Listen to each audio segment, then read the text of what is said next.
Bienvenidos, jóvenes, a esta su clase de Introducción al Derecho.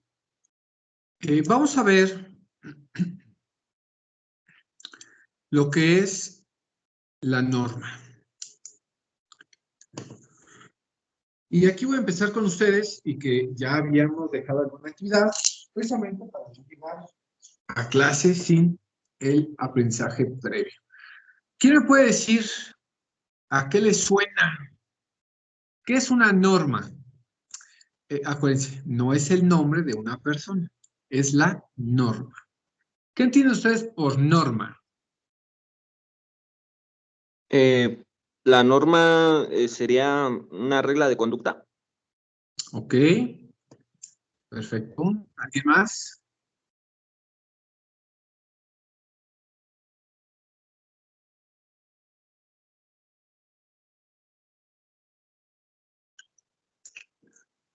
¿Alguien más encontró algo? ¿Una regla o un conjunto? ¿Una sanción? Una sanción. Ok. Son los principios que componen. Sí, Julián. ¿Principios que componen qué?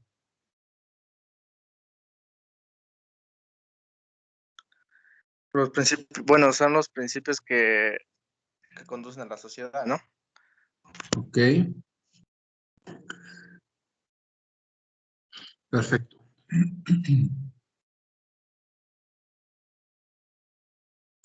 Vamos a decir que el derecho depende de la norma, de la sanción que el Estado impone a los ciudadanos, precisamente para la convivencia en sociedad. De aquí es de donde surge el derecho. Nosotros vamos a decir que el derecho entonces surge de esas reglas de conducta, de esas sanciones, y bueno, pues eso es precisamente la norma. De ahí nosotros vamos a identificar a la norma. Es toda conducta humana que deba de ser regulada por diferentes tipos de reglas. En este caso de comportamiento. A todo esto se le va a llamar norma. Estas normas se clasifican en morales, religiosas, sociales, jurídicas, entre algunas otras, principalmente estas. Entonces vamos a decir que las normas pertenecen al ámbito del deber ser. Son formas de regulación de la conducta que surgen de la voluntad del hombre. En sentido amplio, vamos a decir que la norma es una regla de comportamiento, ya sea obligatoria o no. Y la norma, en sentido estricto, en esta segunda acepción, vamos a decir que la norma va a establecer deberes y otorga también derechos.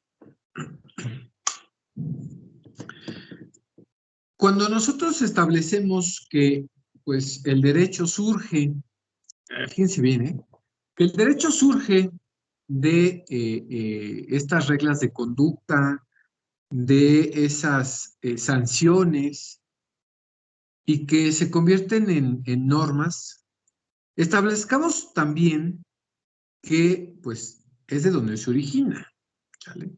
Y vamos a entender también que el origen mismo, bueno, pues están en las leyes naturales, ¿sale? La persona, por naturaleza, es un ser social y tiende a vivir en sociedad.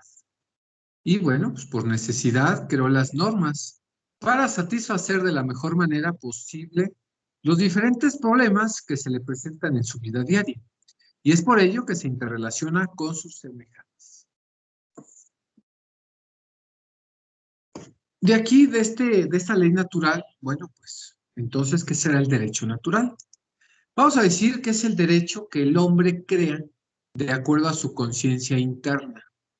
Ya que el ser humano es sociable por naturaleza, este tipo de derecho es más apegado a las normas internas del hombre, lo que puede o no puede hacer, conforme a su pensamiento filosófico y principalmente de la moral, ¿vale? Aquí cuando, imaginémonos nosotros, pues en una etapa cavernícola, ¿no? Y voy a poner de ejemplo una película. ¿Recordarán esta película de los Cruz? Creo que así se llama, ¿no? Los Cruz. Bueno, que principalmente viven por su supervivencia y la conciencia interna era de protección.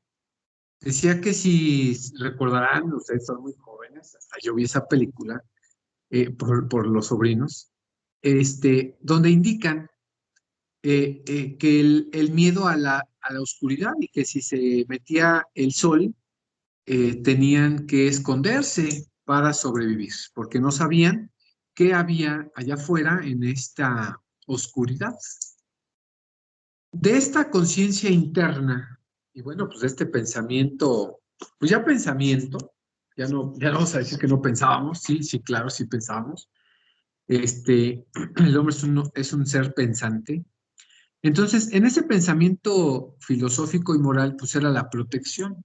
Claro, también había reglas de conducta, ¿sale? Siempre había reglas de conducta y que tenían que establecerse principalmente para coexistir. Bueno, pues estas precisamente son las leyes naturales, donde el hombre siempre es el más fuerte, a diferencia de otros, pues, seres vivos. ¿Por qué? Bueno, pensamos, ¿no? Bueno, de ahí nosotros vamos a establecer de estas leyes o normas naturales que vienen, pues, de toda la vida, vamos a establecer las normas, estas reglas de conducta. Y estas normas se van a clasificar en normas morales, normas religiosas, normas sociales y normas jurídicas. Y aquí voy a empezar con la primera. A ver, ¿quién me puede ayudar? ¿Cuáles son las normas morales? ¿Qué son y cuáles pudiésemos poner como ejemplos? A ver, Julián.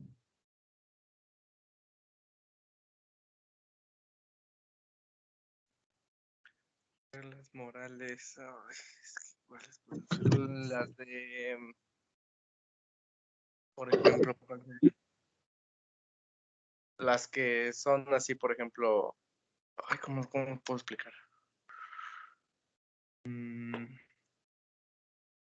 Se me fue cómo iba a decir. Así como es. Son las que están, por ejemplo, en la Constitución, ¿no? Las de libre. ¿Esas son las morales? No creo. A ver, un segundo, Julián. Cintia. Yo considero que las normas morales son, por ejemplo, el respetar a los mayores, el decir por favor y gracias, el saludar a un familiar siempre que lo ves, cosas que tienen que ver más con, pues sí, con nuestra cultura, por así decirlo. Correcto. Gracias, Cintia. Agradeceré si prenden su camarita. Me gusta verlos y siento que no les doy clase, por favor. Cuando hablen nada más, aunque sea. Exactamente, Cintia. Giselle, es correcto. Vamos a decir que estas normas morales son reglas de conducta que provienen de nuestro interior, ya sea del bien y del mal, y que por lo tanto únicamente nuestra conciencia será la que nos exija su cumplimiento. Como decía Cintia, ¿sale? El respetar a los mayores, pues saludarlos, ¿no? Bueno, uno de estos ejemplos es, pues del bien o del mal, no ayudar a una persona de la tercera edad a cruzar la calle. Pues es una norma moral que si yo no ayudo a esa persona que veo a lo mejor desvalida y que está esperando que le den la oportunidad, pues es eso, ¿no? El no ayudar, pues me crea una norma del mal, o bueno, es una norma moral, que el no ayudar bueno, pues en caso de que no lo haga, pues me va a crear una conciencia. O como dicen ahí, en tu conciencia va a quedar, ¿no? Eso es una norma moral, nadie te la exige, ¿no? Cuando vemos a una persona indigente o alguien que está pidiendo dinero o alguna situación, bueno, pues ya en nosotros quedará si queremos ayudar o darle algo a esa persona. Pero como dijimos, eso va a quedar ya pues en cada uno de nosotros. Eso proviene de nuestro interior, se queda en la moral, se queda en en esta actuación ética. Pensemos en esa situación, ¿sale? Ya queda en cada uno de nosotros. Por ahí, bueno, pues hay bastantes, en la cual pues, no pegarle a tus papás, ¿no? Pudiese ser, y que si les pegas o les levantas la mano, ¿no? Decían, se te va a quemar la mano, ¿no? Se te va a secar. Bueno, pues ya, esto queda dentro de estas normas morales que te van creando de acuerdo a tus principios, a cómo fuiste educado en tu casa. Entonces, toda esta forma de principios, educación, que te van brindando en tu casa, en tu familia, pues quedan dentro de estas normas morales. Y que siempre la mamá, el papá, siempre te están, pues, coaccionando para, pues, hacerlo, ¿sale? Creo que aquí no hay problema. Vámonos, por favor, con, a ver, Grisel. ¿Cuáles son, Grisel, las normas religiosas? Bueno, dependen mucho de las morales, sí, claro, pero las normas religiosas ya están establecidas. Giselle, Mande. ¿cuáles son las normas religiosas? Pues todas las que vienen de la iglesia o de alguna religión, se podría decir. Para cualquier religión, las que imponen las religiones. Okay.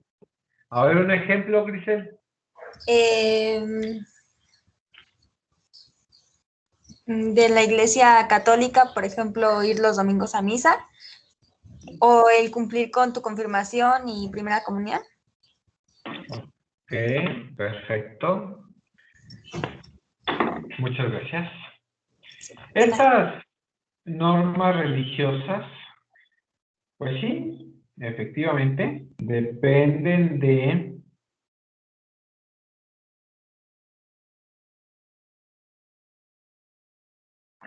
Un segundo.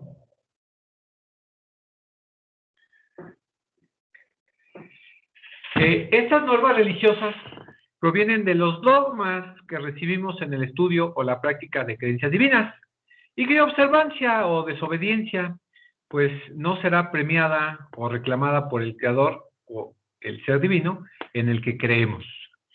Dentro de esas normas religiosas, pues ir a misa los domingos o el día que sea tu congregación, dar el diezmo o las limosnas, ayudar a los válidos. Y bueno, de estas normas religiosas también tenemos, recuerden, los castigos, ¿no? Sí, claro, tenemos los castigos en estas normas religiosas. Y bueno, pues tenemos por ahí los 7 pecados capitales, tenemos algunas normas o sacramentos, ¿no? Ni sé cómo le llamen, en las religiones, ¿no? Y dice ahí los pecados, ¿no? Que hay, si son 7 o no sé cuántos sean, 10, los 10 mandamientos, algo así se llama, ¿no? Bueno, pues esos son principalmente actuaciones en las que, bueno, pues tú como protestante de una norma religiosa, bueno, pues tú indicarás, tú sabrás sobre cuál va a ser tu conducta, ¿no? Y ahí dice en algún mandamiento, bueno, no robarás, no robarás. No matarás. Ándale, a todos esos, ¿no? Miren,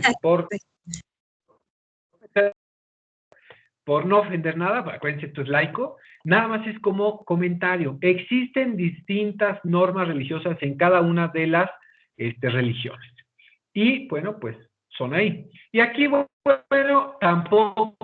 tampoco hay alguien que, dice un tío comentó alguna vez, Dice, yo le dije, tío, ¿por qué no vas a misa? Dice, mira, un asesino, no, por el hecho de ir a misa, no va a expiar sus pecados, ¿no? La verdad es que no. Y pues, si él no va a expiar sus pecados con ir a misa, la verdad es que si yo no he pecado, o no me considero una persona que ha pecado, la verdad es que, pues no me interesa, pues, el llevar o el registrar una religión o un mandamiento, ¿no? Bueno, pues ahí tenemos algunas ideas que nosotros nos podríamos ayudar sobre esa situación. Y sí, tiene castigo, tiene una sanción, sí, claro, por supuesto, todas las acciones pudiesen tener pues un castigo.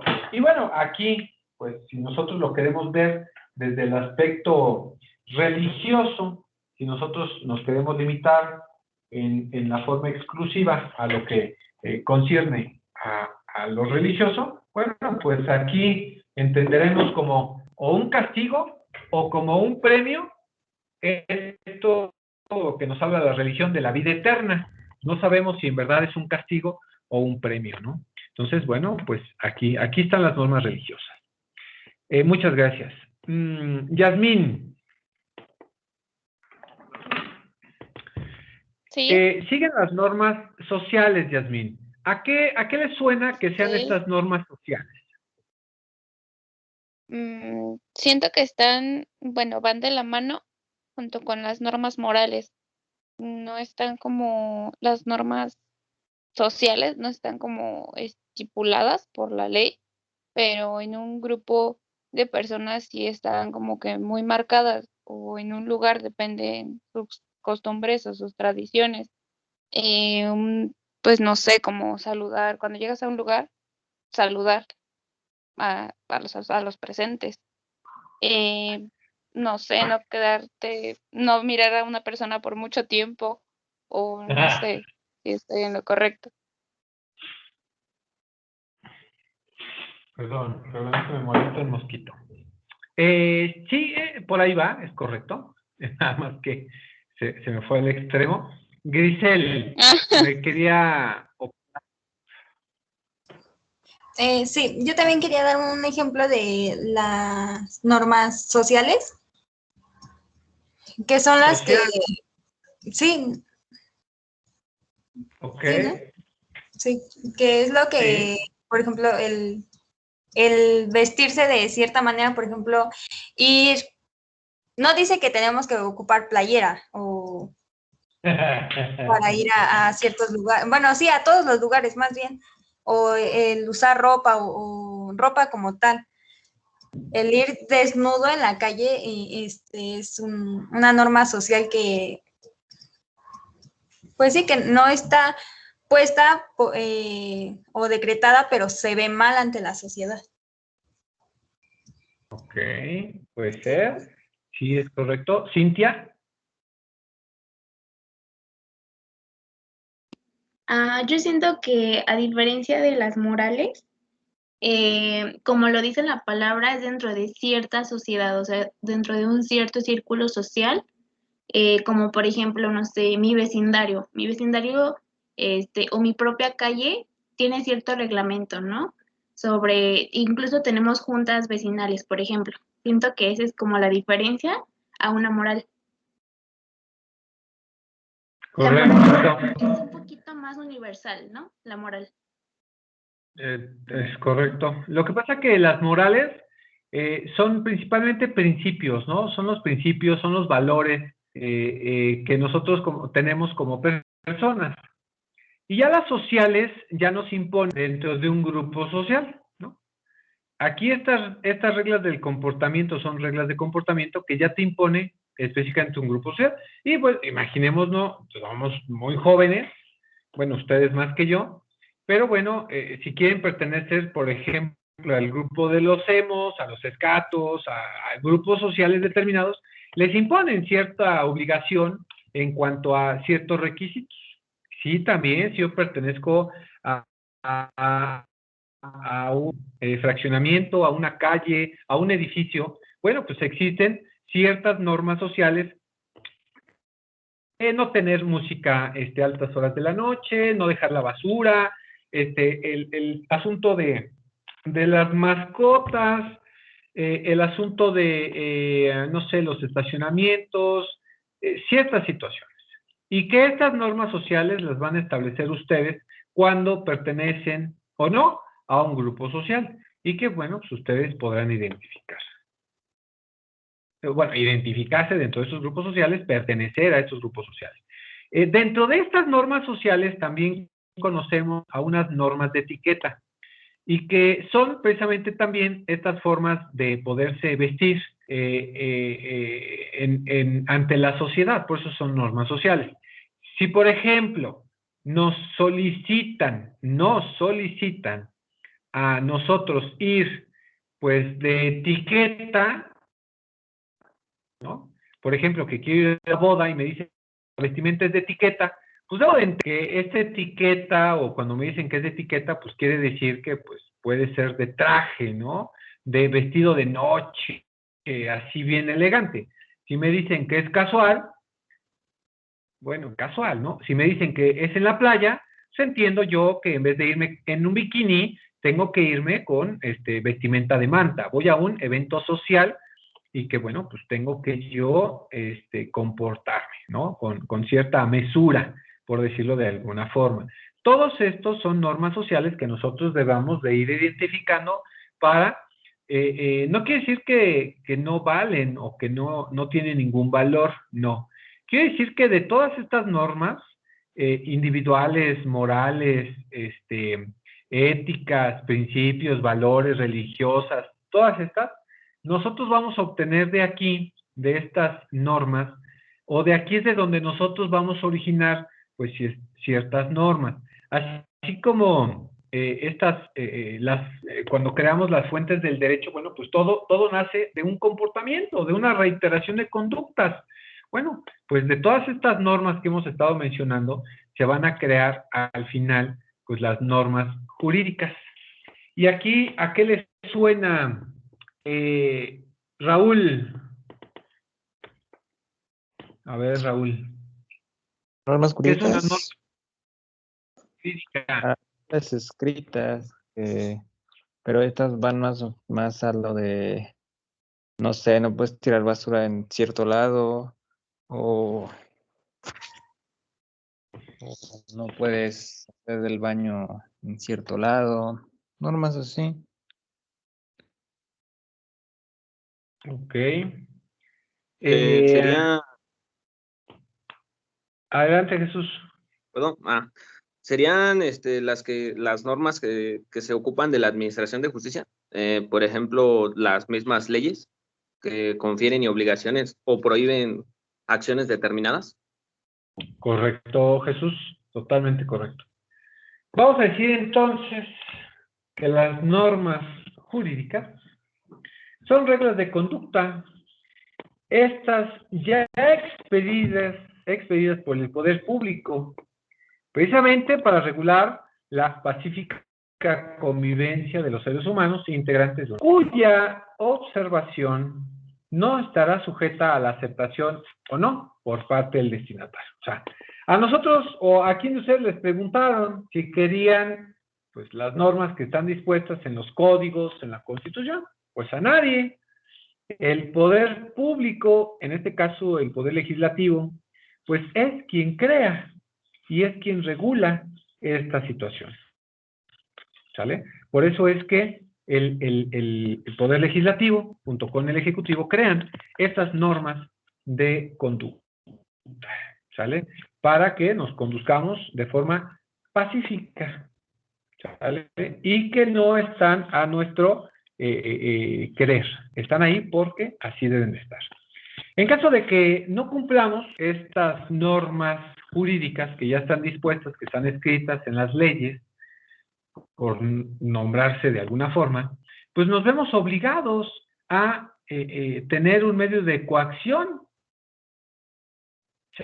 impuesta por la fuerza del Estado y que si no las cumplimos, pues bueno, amerita una sanción. Y que así como tenemos normas que tenemos reguladas y que regulan ese comportamiento, en caso de incumplirlas, bueno, pues amerita una sanción del carácter privativo de libertad, de carácter de sanciones económicas, ¿sale? Entonces, tenemos que tener cuidado porque son impuestas por el Estado que regulan la conducta del ciudadano o de la persona y que en caso de incumplimiento, pues tenemos una obligación de cumplir esta ley o esta norma, ¿sale? Eso es una norma jurídica. Ahora bien, ¿cuáles van a ser las características que tienen estas normas? A ver, voy a escuchar por ahí. ¿Qué características encontraron ustedes, jóvenes, de las normas jurídicas, que son las que realmente nos interesan y que, bueno, pues tiene ciertas características? ¿Encontraron algunas características? Menciónenlas nada más, no las definan. Sí, yo encontré que son heterónomas. Ajá. Bilaterales. Bilaterales, ¿qué más? Externas. ¿Cómo? Externas. Externa, puede ser. Coercibles. Coercible, ¿qué más?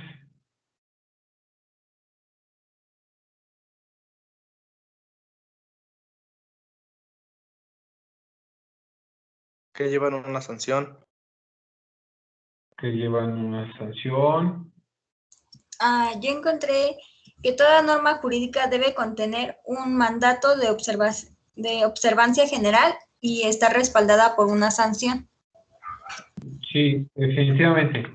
Pero dentro de las... Sí, o sea, totalmente correcto y le doy la razón. Pero dentro de las características, ¿qué otra característica encontraron? ¿Solamente de las jurídicas o de las 4 normas? No, jurídicas nada más.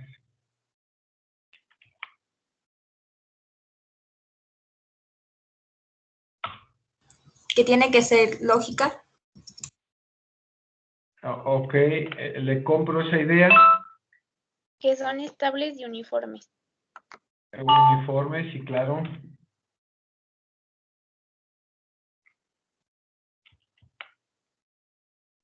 Que tiene que ser sancionada por el Estado. Sí, pero por supuesto. ¿Cuál más?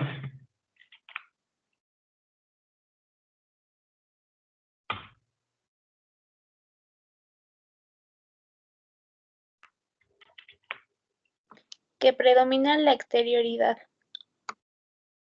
Correcto. ¿Cuál más?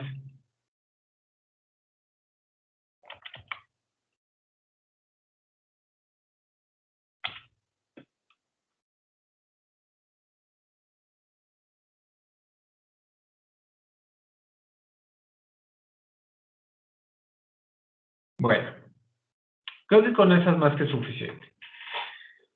De acuerdo con el ámbito de aplicación, en relación con la conducta, ¿sale? Con la conducta del hombre, las características que van a tener todas las normas jurídicas son estas. Que las normas son unilaterales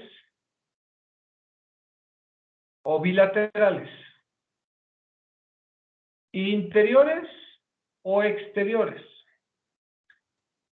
incoercibles o coercibles y autónoma o heterónoma. Estas son las características que van a tener las normas jurídicas. Y aquí me pregunto, ¿a ustedes qué les suena que sea una característica unilateral?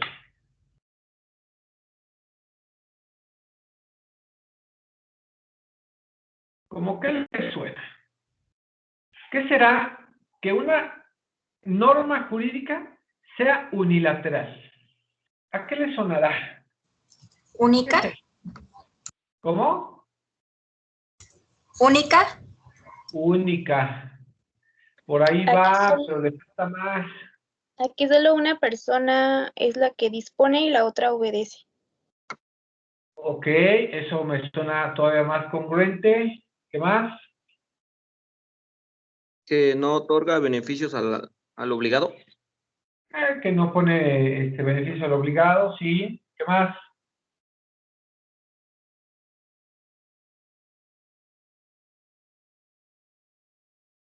A ver, Mesa Viridiana, aporte. Sí, si está en la clase, que aporte, ¿no?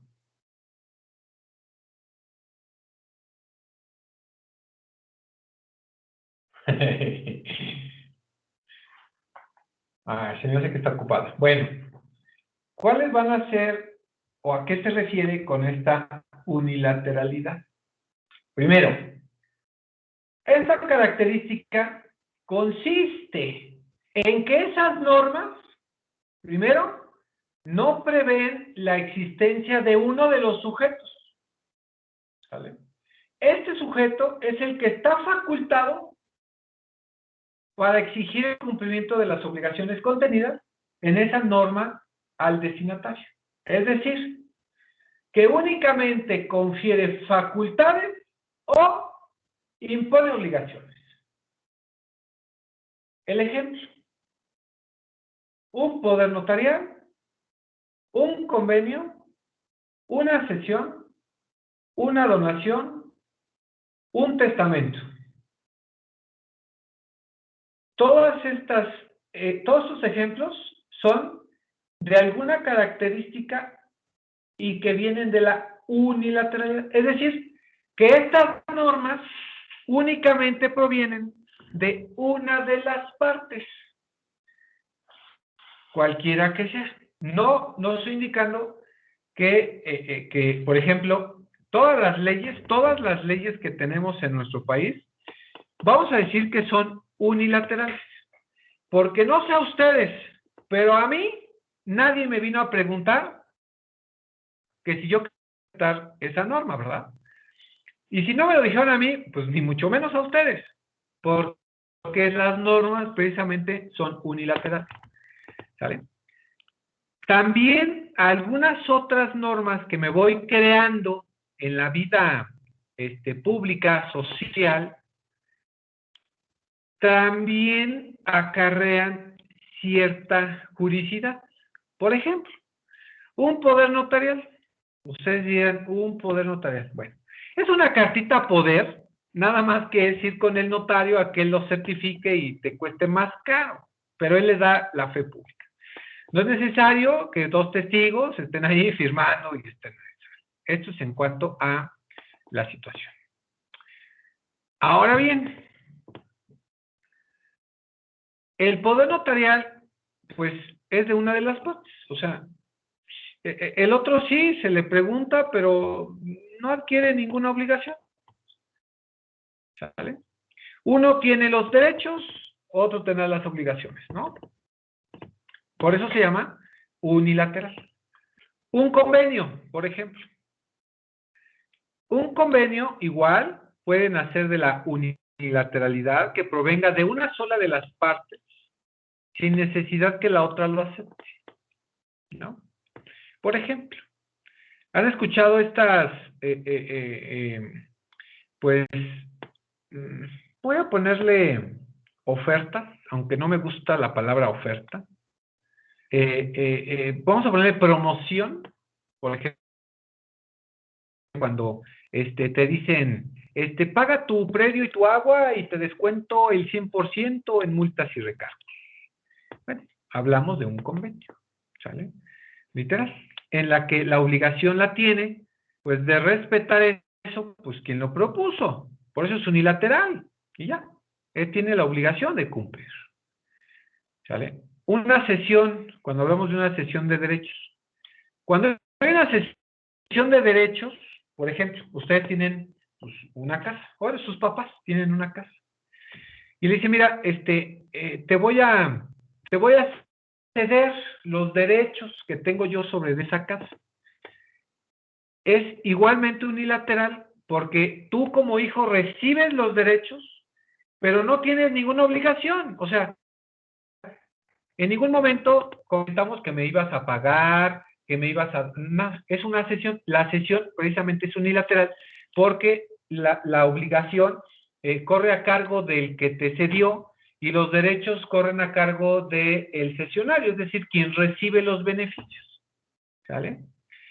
Si hubiese que haber, ¿sabes qué? Mira, pero te la voy a ceder, pero me vas a pagar una cantidad, entonces ya no es cesión. Estamos hablando de una compra-venta, en la cual ambos tienen derechos y obligaciones. Ya lo veremos allá en una materia que se llama derechos y obligaciones. Pero en sí, por ejemplo, en una compraventa, fíjate bien lo que voy a decir, ¿eh? En la compraventa, el que vende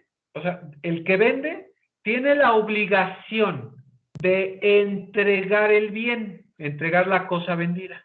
Y él mismo tiene el derecho de recibir el pago. Entonces, él tiene derecho y obligación. El que compra tiene el derecho de recibir la cosa comprada.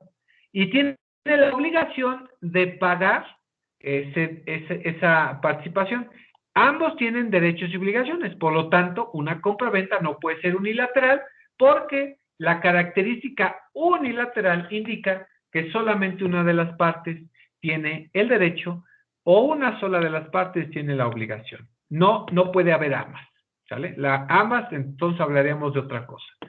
Por eso la cesión sí puede ser, porque en la cesión, pues únicamente recibe beneficio el que recibe lo que le están cediendo. Es exactamente lo mismo una cesión que una donación, no se confundan, es exactamente igual. Se dona esa situación. Solamente tengan ustedes precaución entre una cesión, una donación y una compraventa, porque se podría ocupar en algún momento determinado que podamos nosotros pues ocupar estos elementos, ¿sale?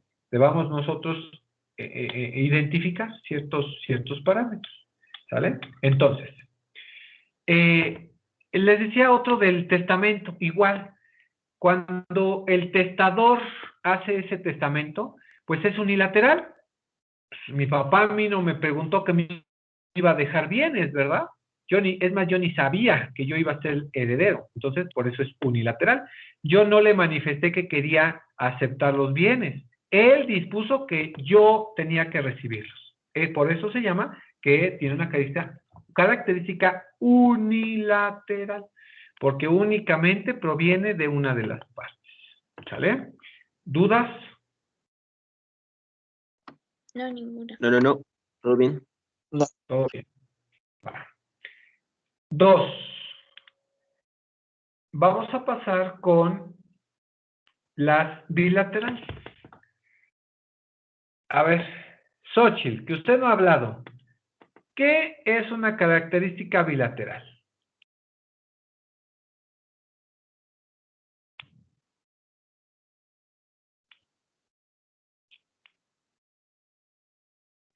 Se perdió Xóchitl. Está perdida. No encuentra dónde quitarle el mute. Rosario.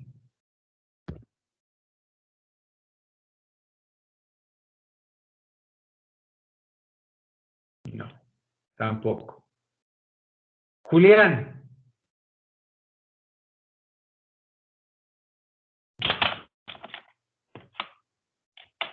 Es la bilateral, pues, si la otra era unilateral, esta sería, pues como quien dice, como compartida, ¿no? Ok. Ok, a ver, Jesús. A ver, Xochitl, ya con tu Xochitl. Ay, perdón. Bueno, consiste en una norma jurídica al mismo tiempo que impone deberes, también concede derechos a uno o varios sujetos. Es correcto. Eso es lo que quería que me dijera. Cuando hablamos de una característica bilateral, indica que estas normas contemplan la existencia de un derecho pero que he desprendido de una obligación. La de un sujeto autorizado para exigir el cumplimiento precisamente de esta obligación. Y bueno, hice el ejemplo, me adelanté un poco para que vean ustedes la diferencia. El ejemplo aquí real y que no va a haber otro mejor que un contrato de compraventa. ¿Sale? Esa es una característica de una norma bilateral. Porque pues, el vendedor tiene obligaciones, pero también tiene derechos. Y el comprador igual tiene obligación y tiene derecho. Entonces, aquí vamos a encontrar nosotros esa característica bilateral que nosotros podamos, pues, identificar. ¿Sale? Aquí creo que no hay dudas. Impone deberes y otorga derechos. Esa es la característica de una norma bilateral. Siguiente. ¿Cuál será una norma que tenga la característica de interioridad?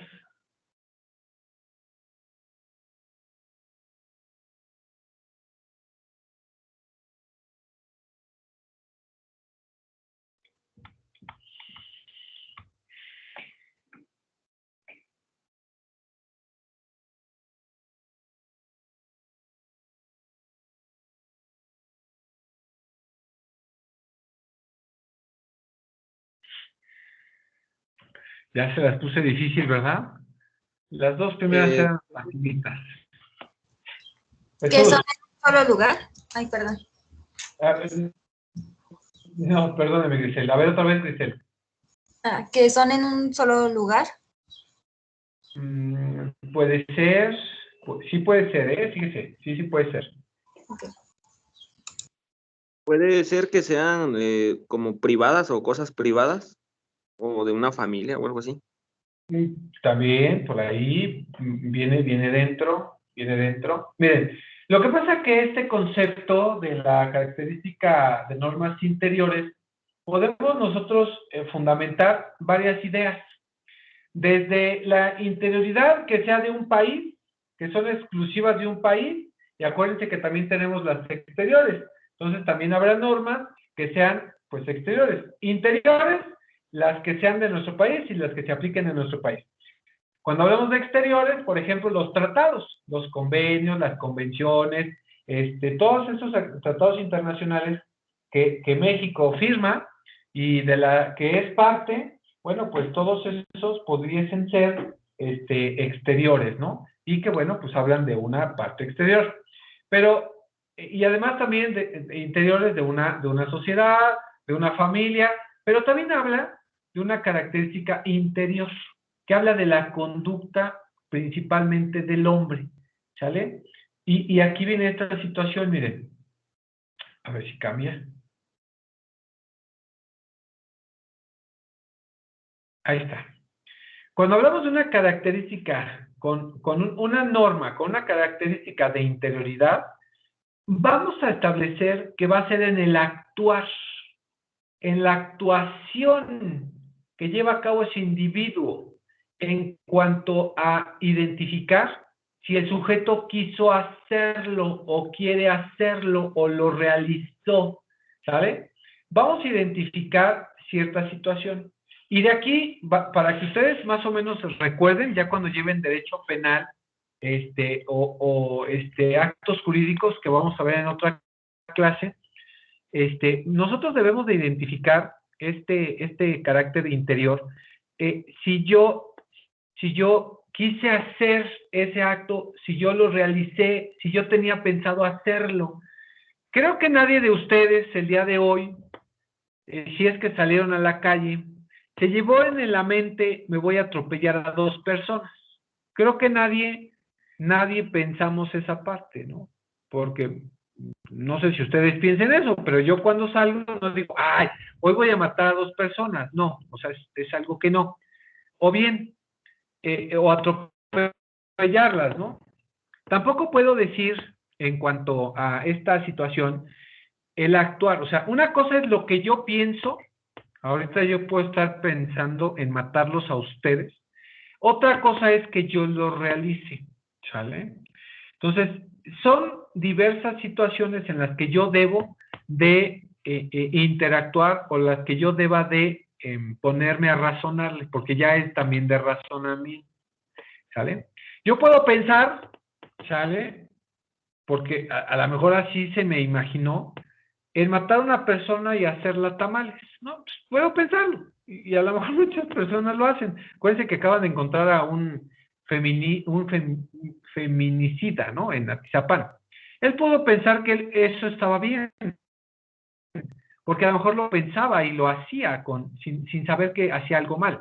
Eso habla de la interioridad, de lo que sea mi conciencia, de lo que yo estoy realizando. Entonces, de ahí viene el que puede ser que a lo mejor yo esté mentalmente, pues, interdicto, que no sea lo que yo piense, lo que sea real, porque aquí viene la razón, ¿sale? Y de aquí es de donde se origina precisamente ese desorden en la glándula, se llama la glándula, bueno, hay una glándula, que ahorita se me olvidó el nombre, que tenemos nosotros en nuestro interior, que va conectada con el cerebro, que ahorita se me olvidó el nombre, si me acuerdo ahorita se las digo, que si está mal o está haciendo mal esa glándula, o ese órgano, estaremos pensando en hacer algo malo. No sé si han escuchado, no hagas cosas buenas que parezcan malas, ni malas que parezcan buenas. Bueno, esta es una característica cuando hablamos de una norma interior, ¿sale? Puede ser que yo piense en matarlos a ustedes y otra cosa es que yo lo haga, ¿sale? ¿Quién me va a regular el pensar eso? Bueno, pues puede ser la psicología, pero no el derecho. No hay ninguna norma que me quiera regular el que yo esté pensando, porque finalmente es un pensamiento, es algo interno. Por ejemplo, yo me casé, ¿no? Pongamos que soy casado. Y así pensamos, también otro mito. Es que me separé hace 20 años, me dejé de mi esposo y pues como ya nos separamos, pues se extinguió el matrimonio, ya no estamos casados. Pues es como si hubiésemos nacido y nunca fuimos a solicitar un acta de nacimiento y por el hecho de no ir a sacar un acta de nacimiento, pues ya también desapareció la inscripción, ¿verdad? Es un mito. Un mito que tenemos que erradicar de las personas que piensan que con el haberse separado hace 20 años, pues ya no están casados. Y así piensa la gente. Dice, no, si me separé hace 20 años, me voy a volver a casar. Y se vuelven a casar y contraen matrimonio, ¿no? Esa situación es una norma o una característica interna, porque si bien es cierto, yo me casé 2 veces, pues ni siquiera pensaba que ni siquiera estaba divorciado. Es algo que a lo mejor pude haber hecho sin querer cuando hablamos de los delitos culposos, que sí, finalmente es un delito culposo, pero es tan distinto a un delito doloso. En el delito doloso, tú tienes la intención de querer hacer daño, de matar, de lesionar. En el delito culposo, no. En el culposo dices, pues es que se me atravesó y lo maté, ¿no? Lo atropellé y se murió. Eso es un delito culposo. No creo que haya salido y dice, al que se me atraviese le voy a aventar el coche y lo voy a matar. No, ¿verdad? Eso es dentro de nuestra interioridad. Están dentro nuestro, ¿sale? No es que lo queramos hacer, sino que pues es algo que pasa, ¿sale? Por eso es que habla de esta característica de la interioridad, de lo propio, de lo que nos sacamos, ¿sale? Y cuando hablamos de la exterioridad, bueno, aquí ya hablamos precisamente de la exteriorización, el sacar esa conducta que nosotros estamos pensando. La diferencia entre una y otra, antes de, bueno, voy a avanzar para que vayamos viendo, entre una y otra, fíjense, cuando hablamos de una norma de interioridad, que sea interna, hablamos en ese periodo de intercriminis, lo planeo, o más bien lo pienso, lo analizo, lo planeo.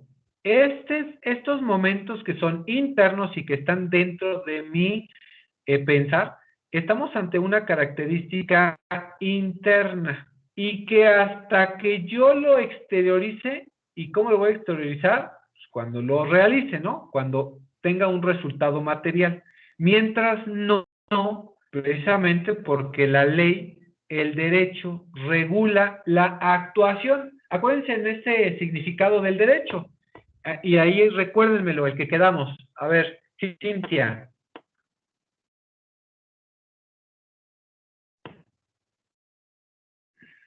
Me perdí.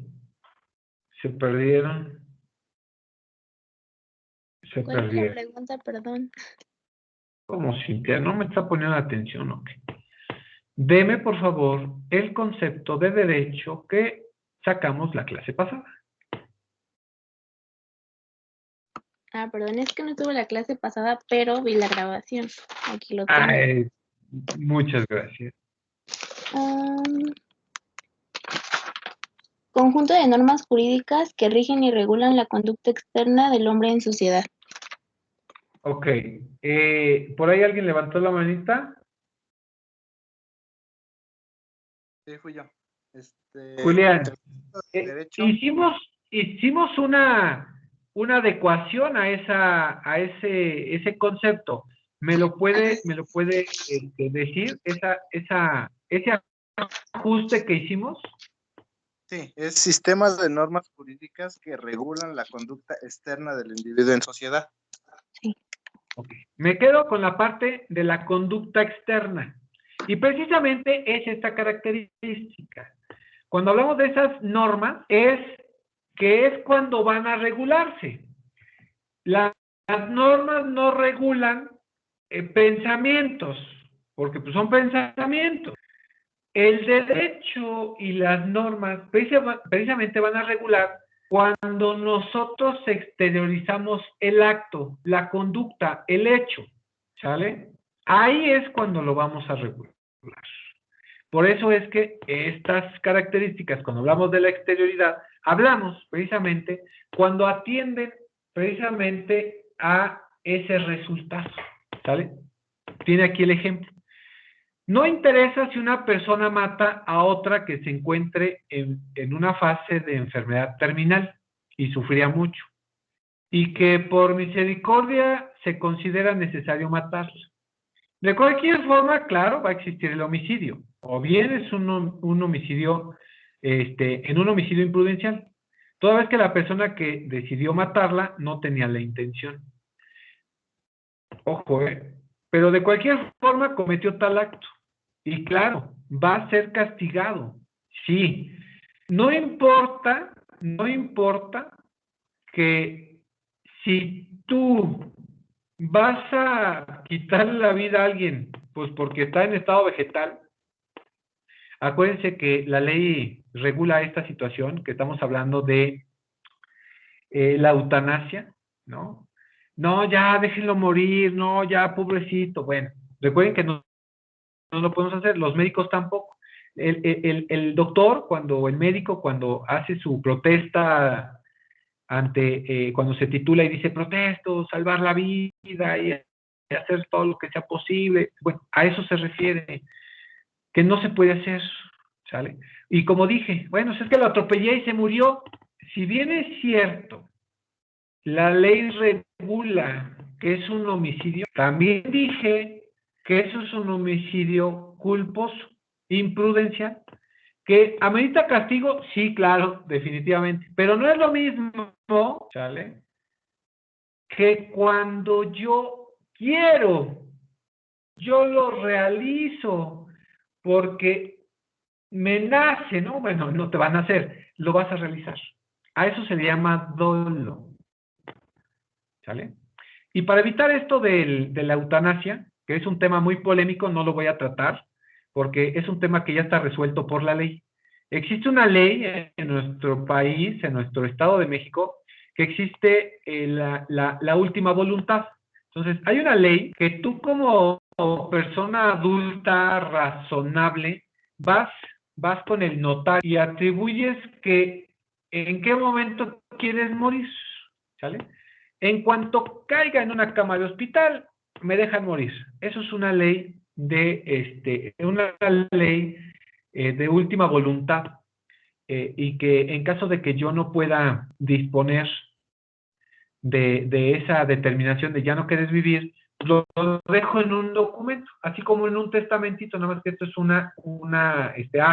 es una escritura donde se determina la última voluntad. Es eso, ¿sale? Entonces, la ley ya te permite realizar ciertas conductas en la que siempre te va a regular esta exterioridad, siempre, o tú lo realizas. Cuando tú realizas un homicidio culposo, sí, claro, te va a imponer una sanción, pero es una sanción de unos años. A diferencia de un homicidio doloso, que es cuando tú querías matarlo, tú querías lesionarlo, te va a implicar una sanción de hasta 50 años. Porque, bueno, pues existen muchas situaciones que se pueden agravar. A diferencia de un culposo, que en 2 años pagas una reparación del daño y sales libre. En un homicidio doloso, pues aunque pagues la reparación del daño y aunque pagues la sanción, no vas a salir en libertad. Porque, bueno, el Estado prevé pues, esa situación, que no sigas exteriorizando esas conductas. Porque, bueno, si ya mataste a uno, se te hace fácil matar a 2 y a 3 y a 4. Entonces, esto es lo que está regulado, ¿sale? Estos tipos de características, ¿sale? Continuamos. La siguiente característica es la incoercibilidad. ¿A qué se refiere el que una norma sea incoercible? A ver, por ahí. ¿Quién puede? ¿Quién sabe?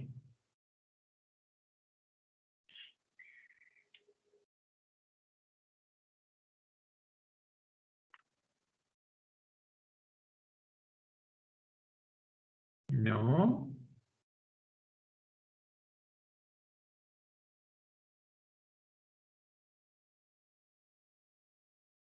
Nadie. Jesús.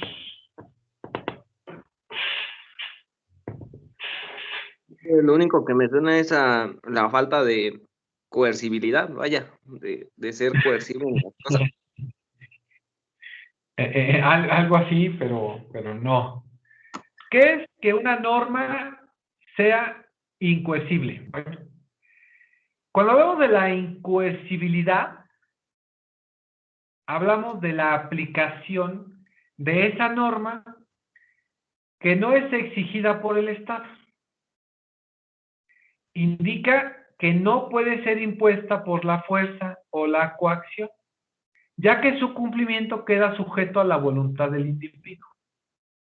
Incoercible.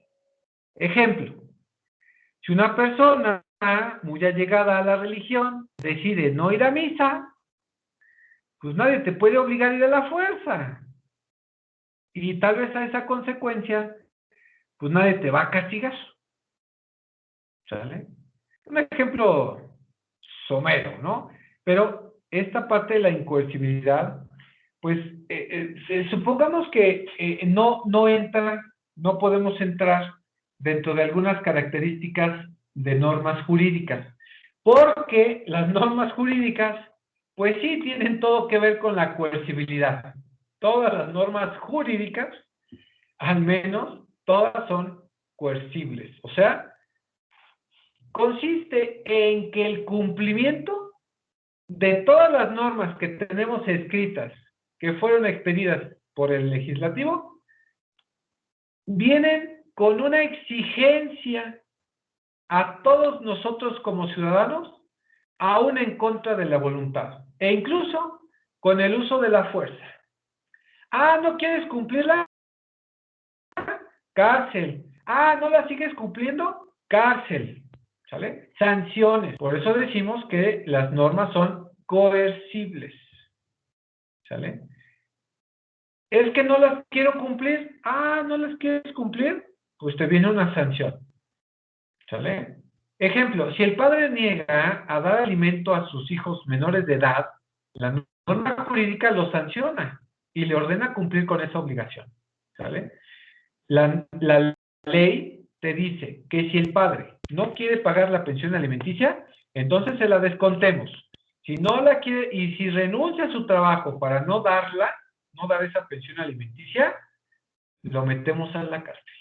Hoy por hoy, una deuda de pensión alimenticia acarrea la cárcel. ¿Sale? Entonces, cuidado, jóvenes, cuidado, los que somos jóvenes. Y también las jovencitas, por si alguien se quiso pasar de listo, pueden meter a la cárcel a el deudor alimentista. Es un ejemplo, ¿eh? Es un ejemplo. También van a tener estas normas una característica de autonomía. Y bueno, creo que esta no va a haber problema, ¿no? Es autónoma. ¿Sale? Estas normas son creadas por la conciencia misma del individuo, que habrá de obedecerlas con el fin de regular su propia conducta. Bueno, una norma no jurídica, en el ejemplo, pues es bañarse todos los días y bueno, pues ir al trabajo, ¿no? Es una autónoma. Tú decides si la cumples o no. Y si no la cumples, pues sí, tan autónomo es la ley que si no la cumples, pues ya verá quién se te sanciona. Si no vas al trabajo, pues bueno, la norma del trabajo indica que se te tendrá que descontar el día. Y si faltas 3 días seguidos dentro de los 30 días, pues amerita un abandono de trabajo y por lo tanto, pues, un despido justificado. ¿Sale? Eso en cuanto a un ejemplo de una norma jurídica. Heterónomas. Es que padre con estas características heterónomas. No se preocupen, estas normas heterónomas son las reglas que enfrenta una persona, que provienen del medio externo, es decir, el Estado.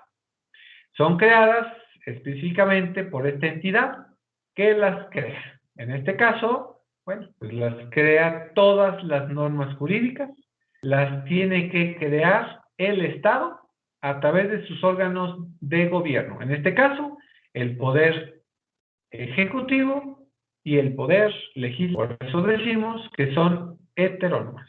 Y por eso es que algunos conceptos del derecho,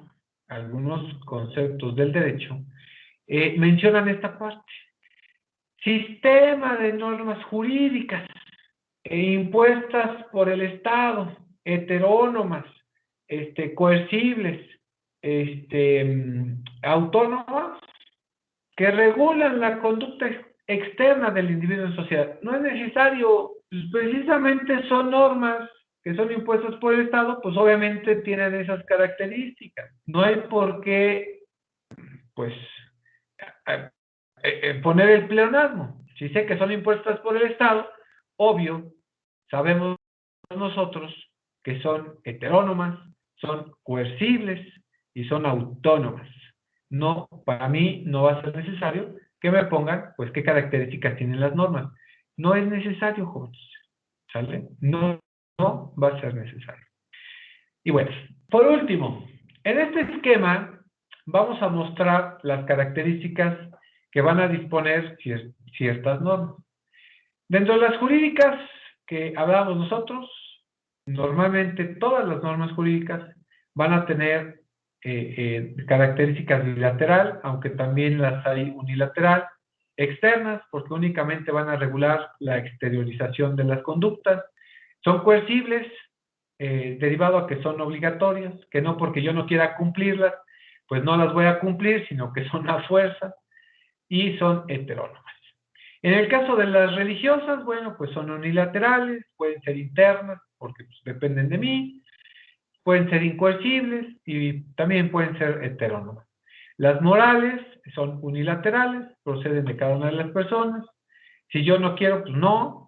Son incoercibles, son internas y son autónomas. En cuanto a las sociales, bueno, podemos decir que pueden ser unilaterales, van a ser externas, incoercibles y heterónomas. son por mencionar esta clasificación de cada una de las normas que, bueno, pues hemos visto. Las que a nosotros nos van a interesar, las que nosotros tenemos que analizar, son las jurídicas, que son de característica bilateral, externa, coercible y heterónoma. Regularmente, siempre deben tener estas 4 características. En algunas ocasiones, pues como la hemos visto, las bilaterales pueden cambiar a unilateral y, bueno, pues pueden ayudarnos. Y en cuanto a las heterónomas, también pueden ser que sean autónomas, pero pues principalmente son heterónomas. ¿Sale? ¿Dudas aquí, jóvenes? No, está No, claro. ninguna. Ninguna. Perfecto. Muchas gracias.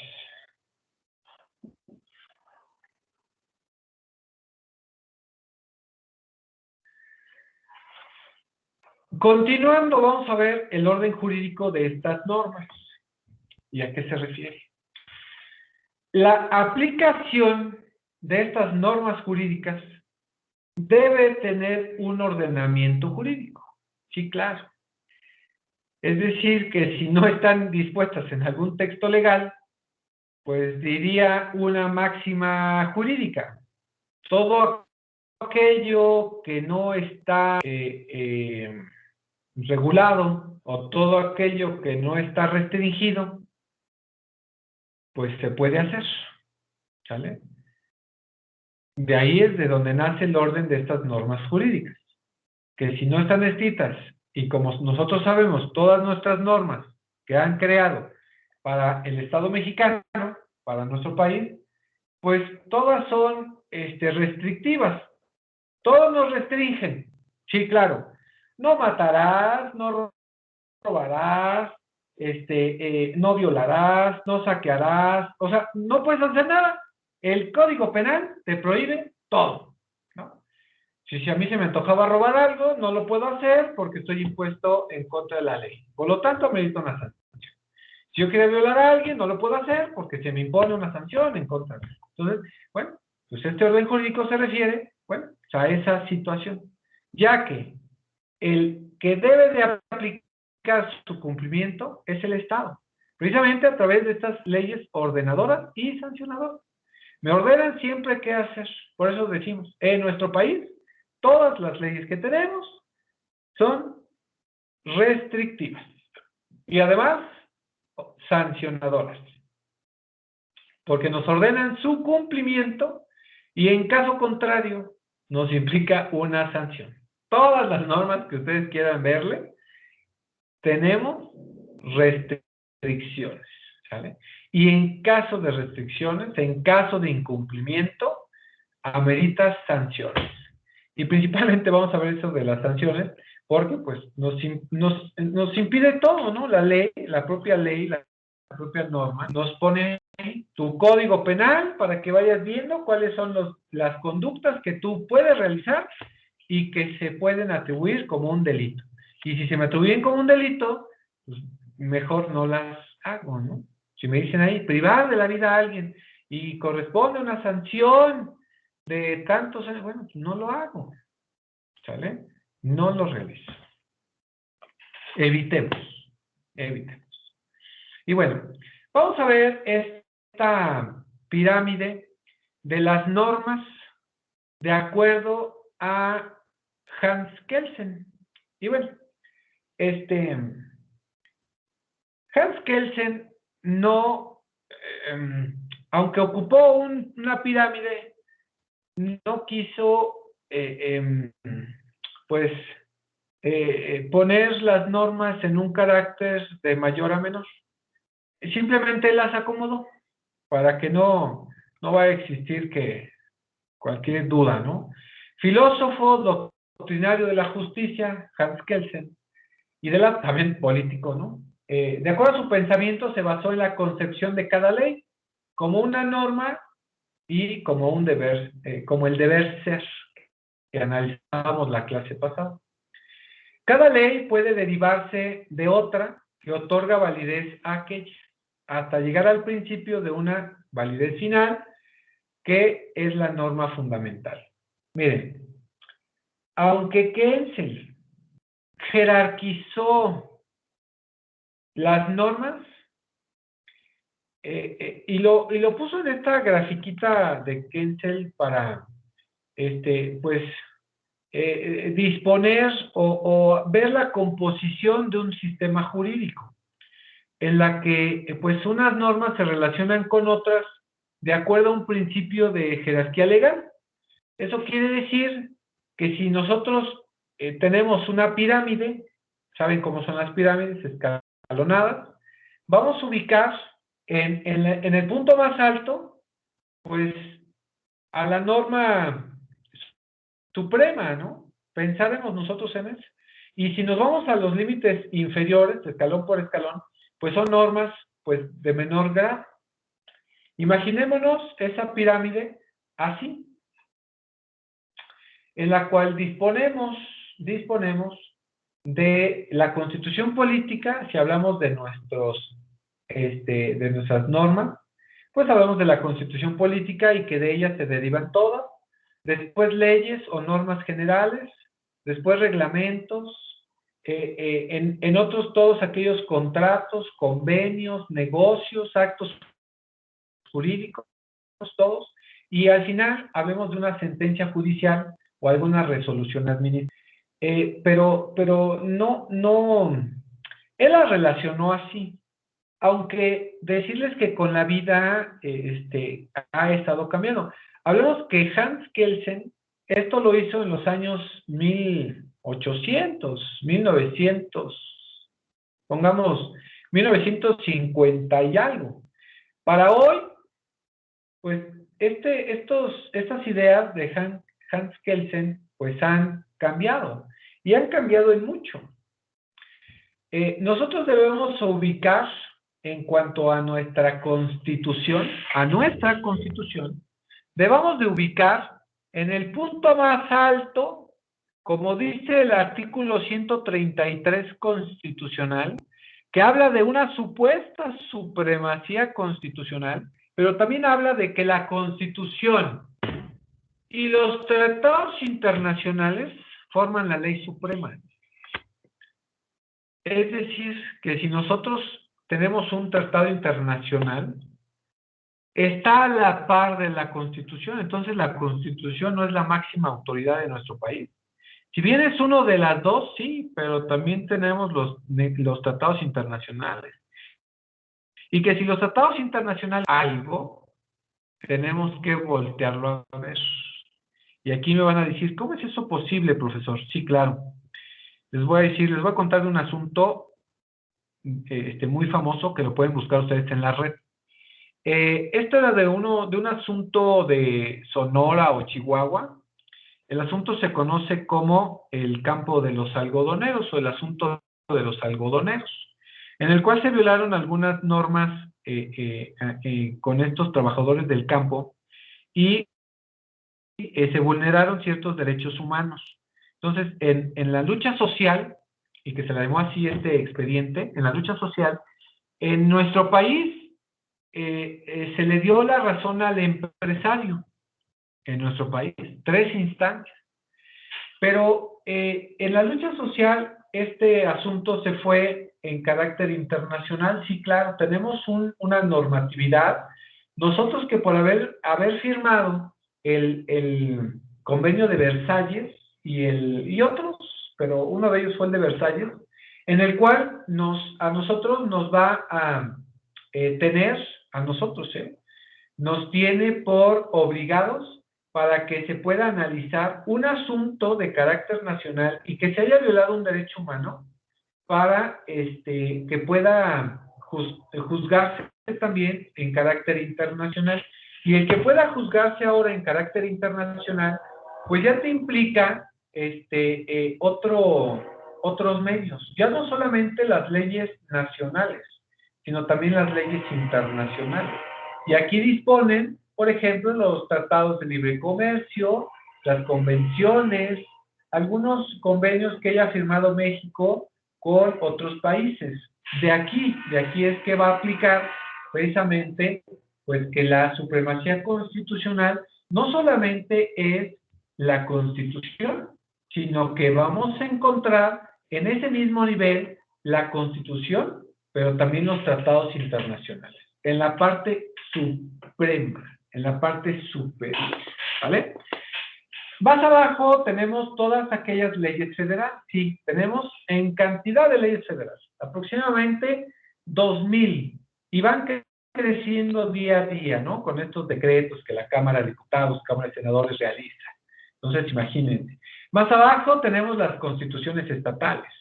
Y nosotros las vamos a jerarquizar así: estatales, luego leyes municipales, reglamentos, bandos, normas jurídicas individualizadas, en cuanto a contratos, sentencias, resoluciones y testamentos. Las vamos a poner así de forma jerarquizada, utilizando la gráfica de Kensel, porque recuerden que una ley de carácter inferior no puede contradecir a una superior. Es decir, un bando municipal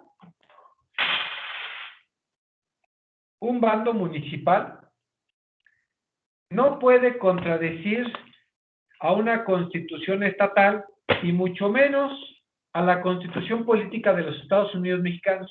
Y esta no puede contradecir un tratado internacional. Y me van a decir, ¿cómo? Pues si nosotros nos mandamos. Negativo, jóvenes. El presidente le tocó a Calderón y le tocó a Peña. A ellos dos les tocó.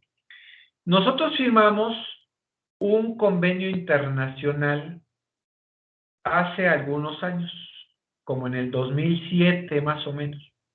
O bueno, México firmó un convenio internacional en el que hacía valer los derechos humanos. Si ustedes recordarán, por allá en su etapa de secundaria, de prepa, o hasta en la primaria, ¿no? Que se hablaba de garantías individuales.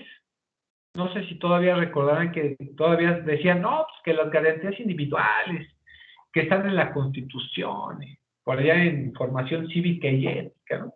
No sé si todavía existe esa materia. En esa reforma del 2007, y que obligó a nuestro país, la ONU, le dijo la ONU a nuestro país, así textual,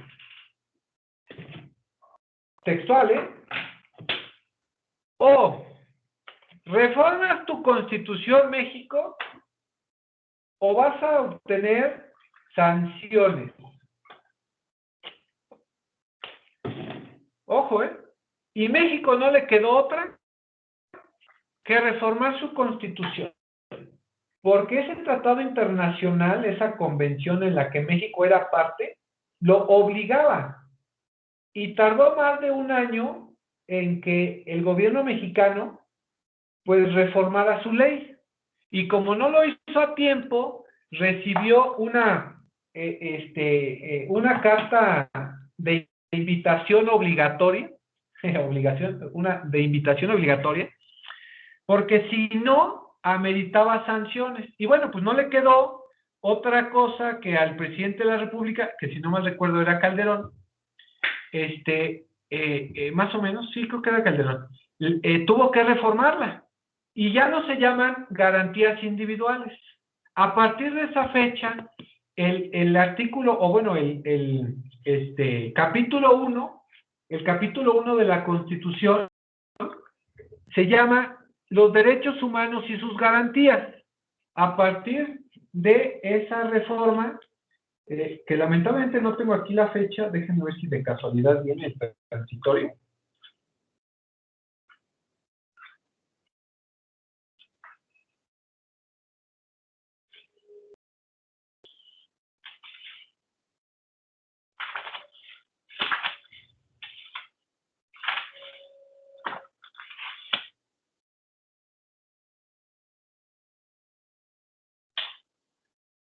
No vienen todos no vienen. No viene exactamente la fecha, pero bueno, más o menos fue en el 2008, más o menos, una aproximada, en la cual nosotros nos vimos obligados a cambiar. Entonces, por eso les digo que los tratados internacionales son más que la Constitución. Entonces, si el Tratado Internacional decía que teníamos que cambiar la ley o la Constitución, la tuvimos que cambiar. Y tuvimos que reconocer ciertos derechos humanos que no estaban reconocidos en nuestra Constitución y que ahora, bueno, pues los tuvimos que hacer valer. Fue motivo de reforma constitucional y que estuvo a cargo del Poder Legislativo. Por eso les digo que una norma que está, ¿sale? Es la ley suprema. Y las normas que están abajo no pueden contradecir las que están arriba. Siempre va a haber, no, tú no puedes decir esto, cámbialo, tú no esto, cámbialo, tú no esto, cámbialo.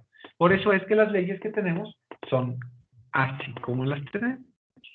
A eso se refiere.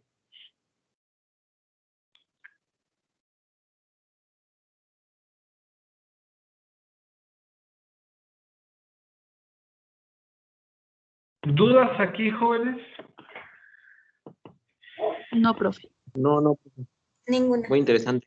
No. Va, que va. ¿No se me han aburrido o ya se aburrieron de plan? No, para nada. No, Estamos poniendo atención. no, todo muy interesante. Va, que va. Bueno, vamos a continuar. Y precisamente vamos a entrar al siguiente tema que les dejé investigar. Ya quedamos uno, así, fácil. Vámonos ahora con esta clasificación de las fuentes de creación del derecho. Y si bien es cierto, hablábamos de las normas y cómo se creaban, tenemos que establecer cómo es que surgieron estas normas que hoy conocemos como derecho. Bueno, nosotros tenemos que saber cuáles son los actos, hechos, procesos o documentos de donde pueden surgir pues todas las normas jurídicas, que en su conjunto pues van a formar el derecho. Nosotros los vamos a clasificar en fuentes reales, en fuentes formales y en fuentes históricas. En la doctrina, pues se le conocen como fuentes del derecho. Estas fuentes del derecho son las reales, las formales y las históricas. ¿Sale? Vamos a empezar con las más fáciles. ¿Cuáles serán las fuentes reales? Vuelvo a preguntar. Un voluntario o nombro a alguien. ¿Voluntario o nombro a alguien? No hay voluntario. ¿Pero qué hay que hacer ahí? Dígame, por favor, ¿qué son las fuentes reales? Primero, ¿cuáles son? ¿A qué se refiere con una fuente real? No me diga ejemplos, dígame qué son. Son documentos o textos que recopilan las leyes. Es lo que yo investigué. Las reales no me gusta esa conceptualización. Aquí como que no. A ver. No, perdón. Me equivoqué. A ver. Real. Toman en cuenta la realidad social de un país o comunidad como ley de carácter jurídico. Ok. Grisel.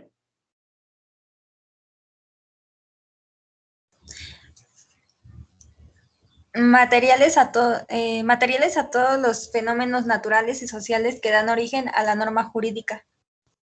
Correcto. Es eso. Y voy a tomar una conceptualización que nos hicieron ustedes. Las fuentes reales, estas fuentes reales toman en cuenta la realidad social de un país o una comunidad, precisamente para determinar el contenido de una ley de carácter jurídico. En este sentido, las leyes se van a formular considerando la realidad económica, política, social, cultural, histórica, religiosa, de riqueza natural, geográfica, del país que se trata. Ahora sí, jóvenes, ¿cuáles tuvieron que haber sido esos eventos que nuestro país tuvo que tener para que el día de hoy, 2021, tengamos las leyes que tenemos? Fíjense, hablamos de realidades sociales, de hechos históricos que un país tiene que pasar. ¿Qué puedo determinar como fuentes reales, en ejemplo, para que nuestro país esté como esté? ¿Cuáles son esos hechos o esas actuaciones que tuvieron que pasar?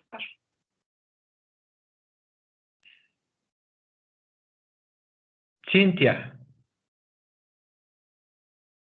No sé Dígame si uno. No sé si está en lo Uno. correcto, pero creo que la independencia de México fue como súper clave. Ok. Sí, fue súper clave, pero para que pudiese llegar la independencia tuvo que haber habido algo. Pues la conquista española. Ah, conquista. Y para que hubiese llegado la conquista tuvo que haber algo. Pues ay, ¿cómo es? Ay, se me olvidó el nombre. Las Sus raíces. Porque no Ay, somos. se me olvida el nombre, es que no son comunidades, son Ay, se me fue el nombre. No se Pero preocupe. sí, bueno, Bueno, de le voy a los ayudar. mayas y todo eso, ¿no? Las sociedades. El México prehispánico. Ujú.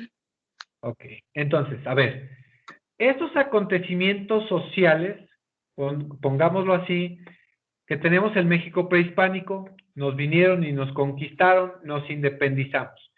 ¿Qué otros hechos podríamos mencionar?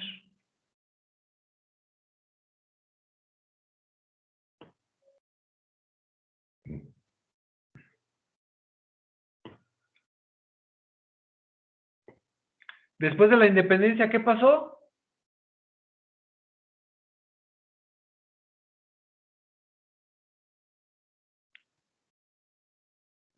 La revolución. La revolución. ¿Y después de la revolución, qué pasó?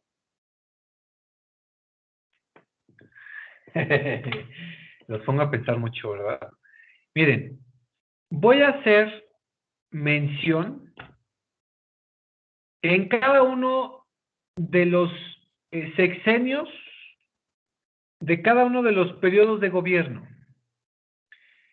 Porque parece ser que cada 6 años tenemos leyes distintas, ¿no? Así como en el México prehispánico al dios sol, a la diosa naturaleza, a la diosa luna, al dios de la lluvia, al del viento, al del aire, a todos. Pues después llegó la conquista y tuvimos que creer en las leyes, ¿sale? En las leyes de Indias, en las leyes del toro, en algunas otras. Después llegó la independencia y de ahí de la independencia tuvimos que seguir con aquellas leyes que nos habían impuesto en la conquista, pero después de la independencia en 1824 se crea nuestra primera constitución, derivada de del Plan de Ayala, y luego en 1857 otra constitución para que la que tengamos hoy de 1917, ya después de casi 103 años todavía funcione. Después, bueno, tenemos la revolución, que fue motivo por el cual se tuvo que regular nuestra constitución. Y cada 6 años, desde que yo tengo uso de razón y en ese análisis de la historia de nuestro país, cada 6 años nos imponen normas que cada presidente quiere, ¿no? Por eso voy a poner, como cada sexenio gubernamental, como una fuente real, porque parece ser que es un evento padrísimo, ¿no? Bueno, esto en cuanto a las fuentes reales, ¿es correcto? De aquí nace el todo, ¿sale? De aquí nace el todo. Ahora bien, vámonos con las fuentes históricas. Y ahora sí, alguien se confundió de la conceptualización. ¿Cuáles son las fuentes históricas?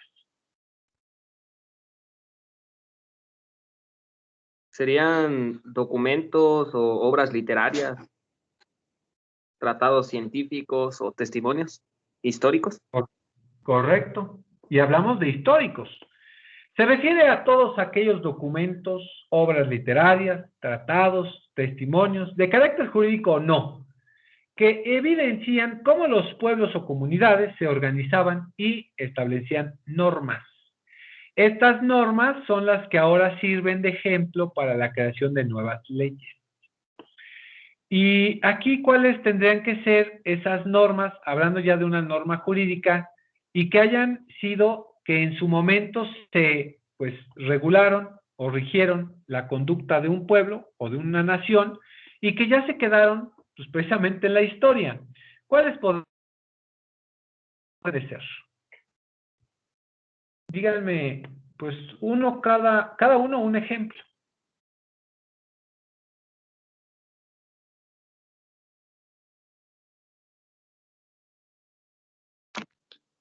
Pues igual estábamos viendo en derecho romano la ley de las 12 tablas, que fue como históricamente lo primero escrito que se vio en la historia.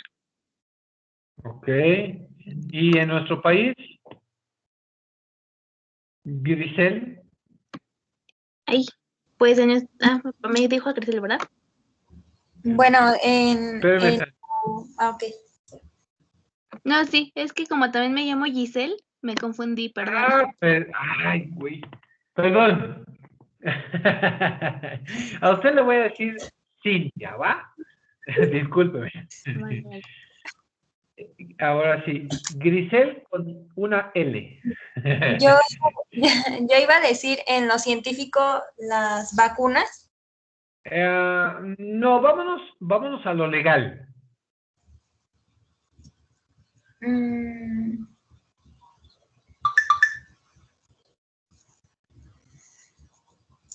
Así no me lo sé. No se la. A ver, Cintia. ¿Qué pasó? Ahora sí. ¿Qué otro Dígame ejemplo? usted. Sí, un ejemplo de alguna norma que en nuestro país se estableció en algún punto de la historia y que precisamente se quedaron como fuentes históricas, que en algún momento sirvieron y que eso nosotros lo pudimos utilizar para que hoy tuviéramos las leyes que tenemos. ¿Puede ser la Constitución? ¿Cuál Constitución?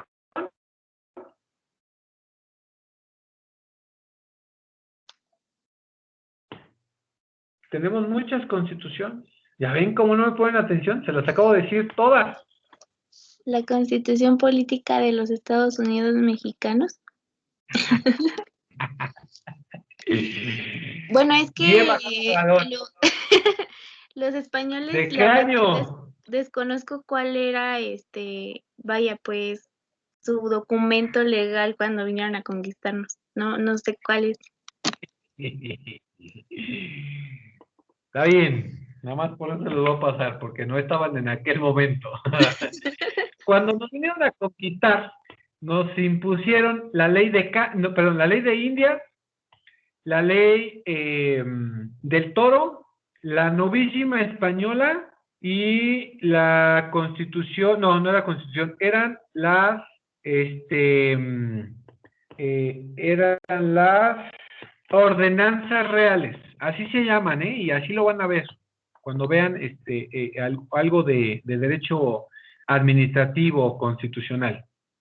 Estas leyes que les pongo acá arriba de leyes de India son las que nos marcaron, las que a nosotros nos obligaron. Cuando se vino la independencia, por ahí nos impusieron, hicimos con la Constitución de Cádiz, pero no nos funcionó. La verdad es que ni las reconocemos como tal, al menos como Constitución no.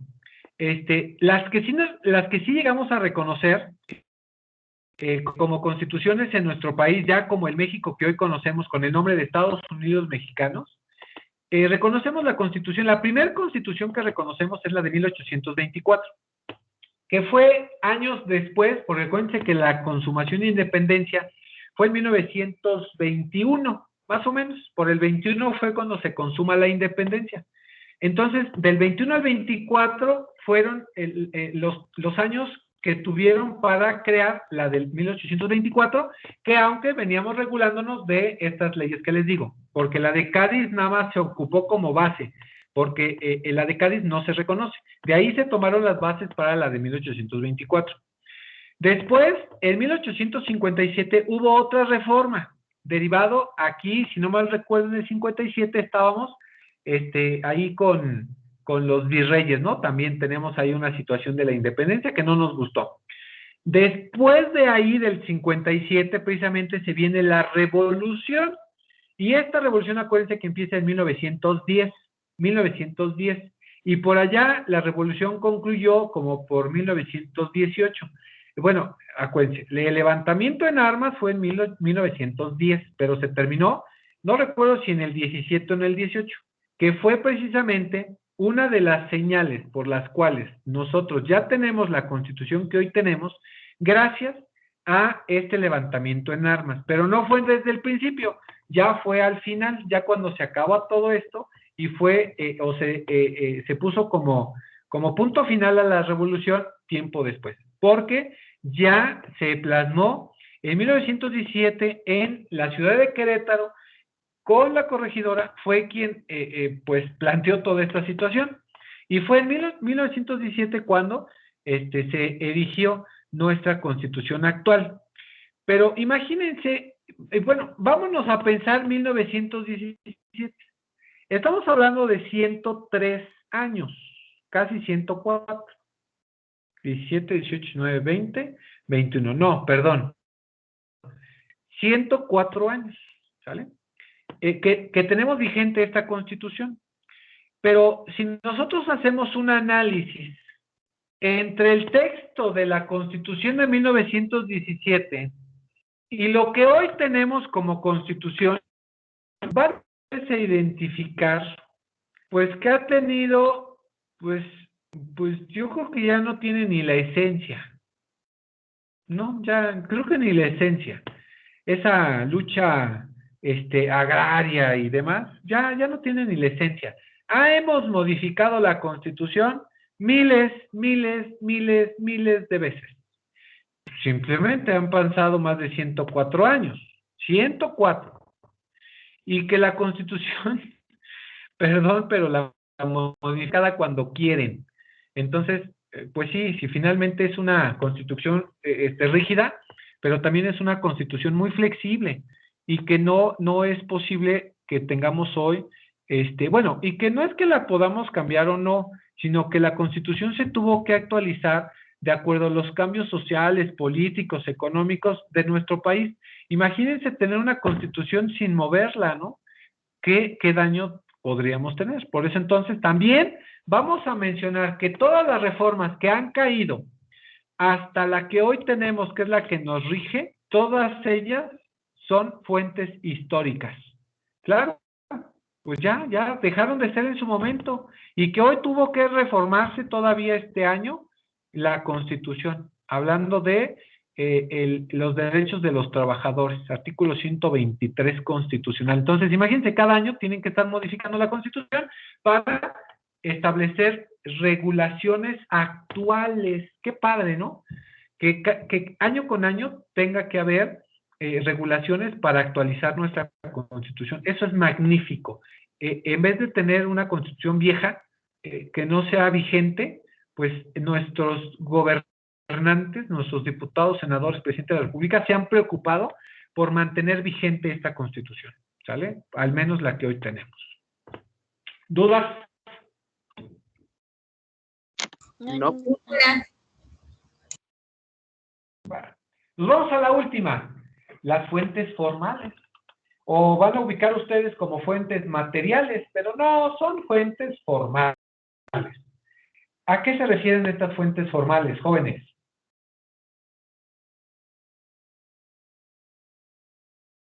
Los textos que recopilan las leyes. Ok, es correcto. Estas fuentes formales precisamente van a ser hoy estas normas, estas leyes que hoy tenemos vigentes. Hoy, esto, lo que hoy tenemos actual. Esos son las fuentes formales. Pero estas fuentes formales son cinco fuentes formales de donde se van a originar las normas que hoy tenemos. ¿Cuáles son? Son 5. A ver, ayúdenme, una cada uno. Legislación. La ley, correcto. La costumbre, La costumbre, correcto. la Jurisprudencia. doctrina, La jurisprudencia, correcto. La doctrina, correcto. Me falta una.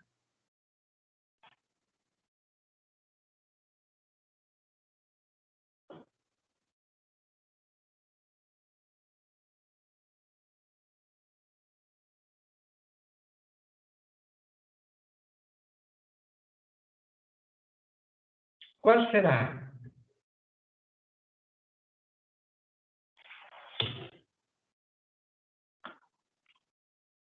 El acto corporativo, No.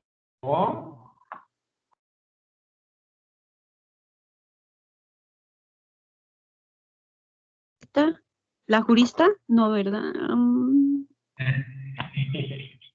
No.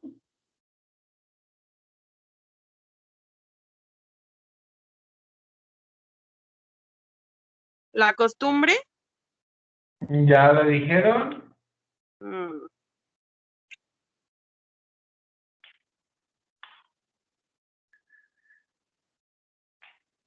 Bueno, les voy a ayudar si no se nos va la clase aquí.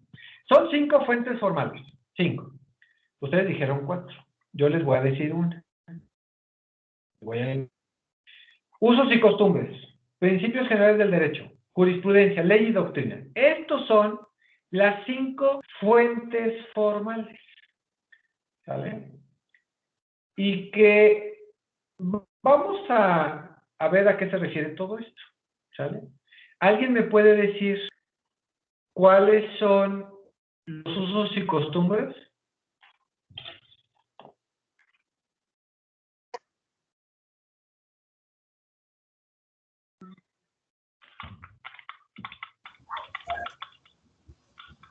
La Son religión y justicia, No, ¿qué son? ¿Qué son? ¿Cuáles son? Grisel. son fuentes más antiguas del derecho. Sí, son las más antiguas. Se la compro. ¿Qué son?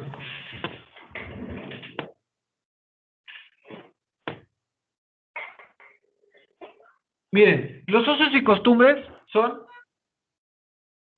actos reiterativos que en distintas entidades, en distintos, pues tienen, ¿no? Por ejemplo, allá en el pueblo, si vas a matar a alguien de una familia, la familia va y se venga, ojo por ojo, diente por diente, ¿sale? Eso no es costumbre. ¿Yo qué quieren hacer? ¿No? Esos son usos reiterativos, que de tanta reiteración de que se crean costumbres, ¿sale? Y ahora vamos a, y como dijimos que era el más antiguo,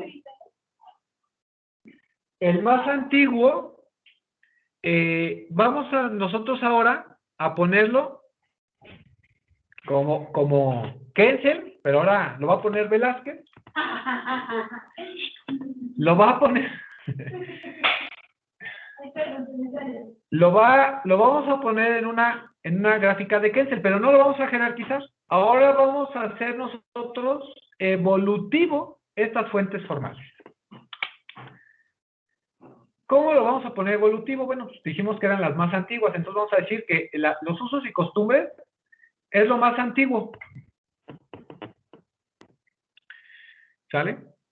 Y que, como dijimos, son usos reiterativos, que de ahí se volvió lo que hoy tenemos una ley. Pero previo a que se formara una ley como para evolucionar este uso reiterativo de conducta, nosotros lo tuvimos que evolucionar. ¿Cuál creen que de las siguientes fuentes formales tuvo que evolucionar estos usos y costumbres? ¿En qué? Los principios generales del derecho, ¿no? No. Otra. Sería la doctrina, ¿no? La doctrina, entonces. Va, la doctrina. ¿Qué es la doctrina?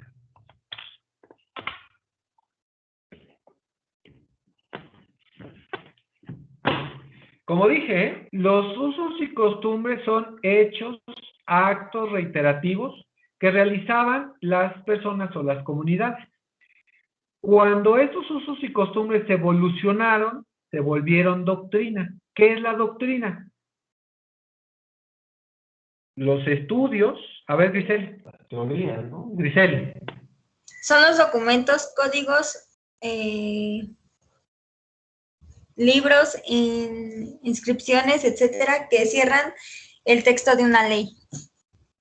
Puede ser que de ahí entonces evolucionemos esos usos y costumbres en estas teorías que un estudioso del derecho realizó y que lo hizo un libro, una teoría. Ahora bien, la teoría. Esa evolución de doctrina, ¿qué le siguió? ¿A qué evolucionó esa doctrina?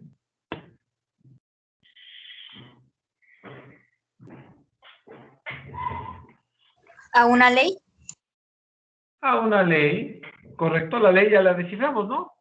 La ley siempre va a ser esa regla de conducta, es correcto, la ley. Pero ¿qué creen? La ley no es clara. Muchas leyes a veces no son claras, dejan muchas dudas. ¿A qué evoluciona la ley? ¿A la jurisprudencia? ¿Qué es la jurisprudencia?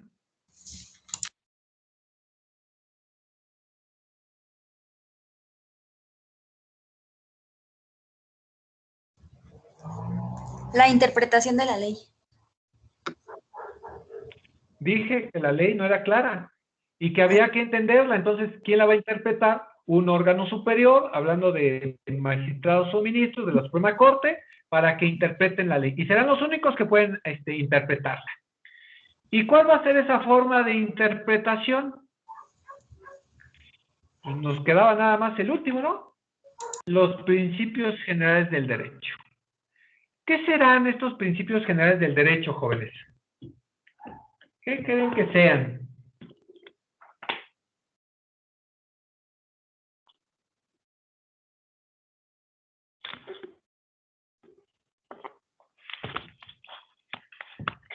¿Qué creen que sean?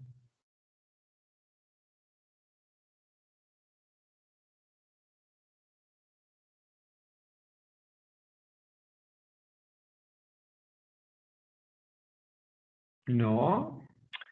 Y si les digo que están dados por la ley, por la propia ley, ¿qué pensarían que sean? Miren, les voy a leer el artículo 14 constitucional y dice: en los juicios del orden civil, la sentencia definitiva deberá ser conforme a la letra, es decir, pues a la ley, la tenemos ahí en medio. Y si no es a la letra, dice, o a la interpretación jurídica de la ley, dijimos que la interpretación de la ley era la jurisprudencia. Y a falta de la ley o de la jurisprudencia, va a ser en función de los principios generales del derecho. Yo no les miento, miren, es artículo 14 constitucional y ahí lo dice, ¿sale? Lean, último párrafo. ¿Qué será entonces los principios generales del derecho? Simple, jóvenes. Dijimos que la ley no era tan clara. Y si la ley no era tan clara, la íbamos a interpretar. Y eso es la jurisprudencia. ¿Y quién interpreta? Pues un órgano jurisdiccional, un juez, un magistrado, un ministro. Entonces vamos a decir que los principios generales del derecho son criterios lógico-jurídicos que va a emitir una autoridad jurisdiccional, un juez, un magistrado, un ministro del Poder Judicial de la Federación, de la Suprema Corte, que vaya a resolver un asunto en particular de acuerdo al caso que se le planteó, de acuerdo a la ley, de acuerdo a la interpretación de la ley y de acuerdo a su experiencia. Por eso decimos que las fuentes formales son evolutivas. Todas las normas que hoy conocemos nacen de usos y costumbres. Todas. Y que podemos considerar que son esos valores, esos principios, el valor que nos dan en casa. Y de ahí vienen esos usos. Si te dicen en tu casa, no agarres, no tomes eso, no hagas eso, bueno, son usos y costumbres. Y lo vamos entendiendo, ¿sale? Esos usos y costumbres los estudia un estudioso del derecho y hace una ley, un libro, una teoría. En su evolución, esa teoría se la pasan al legislativo para crear la ley, porque acuérdense que el único que puede crear leyes es el poder legislativo, ¿sale? Junto con el poder ejecutivo, presidente y Cámara de Diputados y Senadores. Pero como no es clara, porque los diputados no son estudiosos, ahora lo vamos a interpretar. Entonces es una jurisprudencia. Pero la forma de interpretación la va a hacer en lo específico una autoridad jurisdiccional a través de su experiencia. Y a eso se le llama principios generales del derecho. Y es como las fuentes formales o materiales, porque es lo que hoy tenemos para que hoy nos regule hoy día, es esto, porque lo tenemos material, formal. Estas son las fuentes formales o materiales que ustedes se puedan encontrar del derecho. ¿Dudas, jóvenes? No. Ninguna. No. Qué buen profesor soy y qué buenos alumnos tengo. Hombre.